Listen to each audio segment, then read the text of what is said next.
At night, Khajuraho transforms. The stones glow, the shadows breathe, and one temple holds a secret that no guidebook has ever fully explained. This is the shrine that stands apart, alone, withdrawn, almost hiding its truth.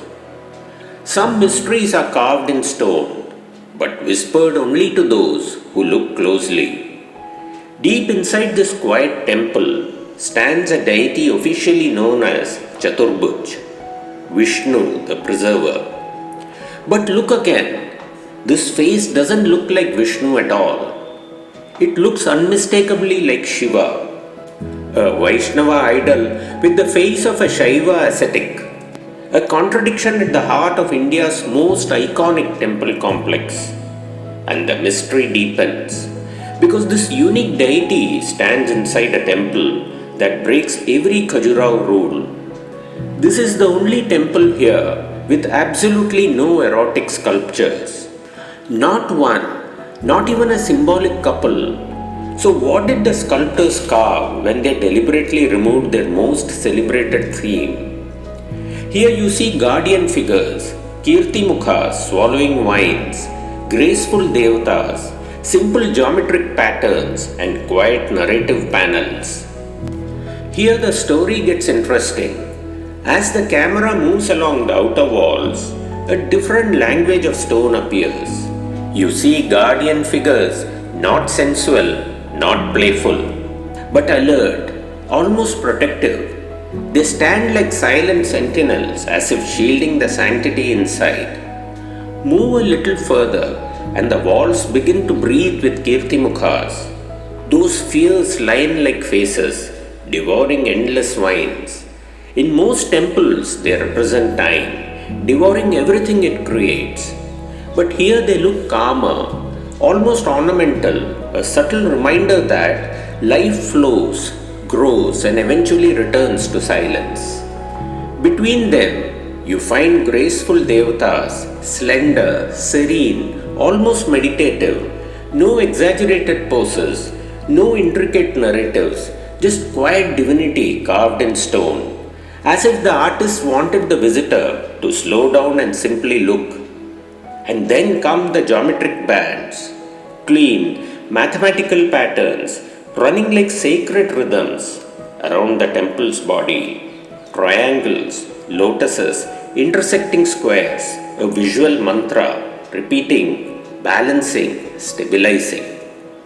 Finally tucked into corners are simple narrative panels, small, almost easy to miss. A musician, a dancer, a devotee carrying an offering, a family walking toward the sanctum, everyday life frozen in stone, quiet, ordinary, profoundly human.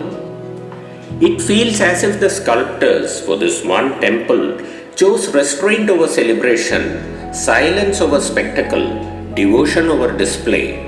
And in that restraint, they created a mystery that none of the other Khajuraho temples possess. This silence is not an absence, it is a statement. Chaturbhuj Temple stands apart, literally, far from the crowded western group, raised with a solitary hermitage. No grand procession path, no busy courtyard, just a calm introspective aura. Legend says the idol was brought from a distant land, carried with devotion, believed to be too sacred for the bustle of the main city. And when it arrived, the sculptors noticed something astonishing. The face they had sculpted for Vishnu looked like Shiva. Look at those features, the elongated face, the meditative calm, the serene eyes, all deeply Shaiva. But the forearms, the posture, the iconography are purely Vaishnava. A Shaiva face with Vaishnava attributes, a fusion almost never seen in Indian temple art. Some historians believe this fusion was deliberate, a reminder that the divine cannot be divided. Others say the sculptor himself was a Shaiva devotee, carving a Vishnu idol with Shiva's stillness. And a few whisper an even older tale that this idol was first meant for a Shiva shrine, but destiny placed it here as Vishnu. From above, the temple is simple, a single shrine structure, minimal, focused, disciplined, no distractions, no elaborate stories, just a direct path from earth to the divine. And here in this silence, a form that looks like Shiva but is worshipped as Vishnu has watched the centuries pass, unmoved by labels. At this moment, let us invoke an ancient verse whispered for 1,000 years. Om Shuklam Baradharam Vishnum Shashivarnam Chaturbhujam Prasannavadanam Dhyayet Sarva Vignopashantaye. I meditate upon the one who is clothed in white, who shines like the cooling moon, who has 4 arms and a peaceful smile, and one who removes every obstacle. The 1,000 names of Vishnu begin here, with a reminder that the divine presence pervades all directions and all realities. And perhaps that is why this temple rejected the usual Khajuraho style. Here the sculptors chose restraint, chose silence, chose devotion without distraction. In a world that celebrated life and love through stone, this temple whispered a different truth, the truth of inner stillness. Here Vishnu wears the calm of Shiva, and Shiva appears through the grace of Vishnu, a reminder that the divine is not divided, only interpreted.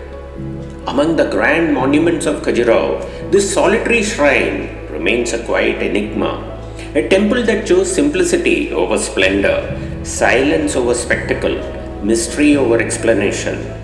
And somewhere in that quiet, it tells us something profound, that the divine is not many, not separate, but one. This is the Chaturbhuj Temple of Khajuraho, where Vishnu looks like Shiva and silence speaks louder than scriptures.